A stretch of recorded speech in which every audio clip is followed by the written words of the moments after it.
టాలీవుడ్ అగ్రనటుడు ప్రభాస్ పెళ్లి విషయంలో మరింత క్లారిటీ వచ్చేసింది. ఆ రోజు త్వరలోనే రానుందని ఆయన పెద్దమ్మ శ్యామలాదేవి చెప్పారు. నవరాత్రుల నేపథ్యంలో బెజవాడ కనకదుర్గమ్మను దర్శించుకున్న శ్యామల మీడియాతో మాట్లాడారు. ప్రభాస్ పెళ్లి ఎప్పుడంటూ మీడియా నుంచి ఎదురైన ప్రశ్నకు స్పష్టమైన సమాధానం ఇచ్చారు. అందరూ ఎదురు చూస్తున్న ఆ రోజు త్వరలోనే రానుందని పేర్కొన్నారు.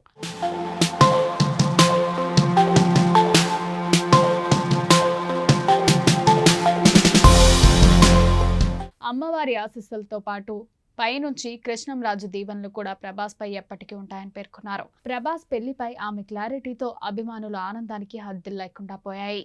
కాబోయే వదిన ఎవరు అంటూ అప్పుడే వెతుకులాట మొదలు పెట్టేశారు.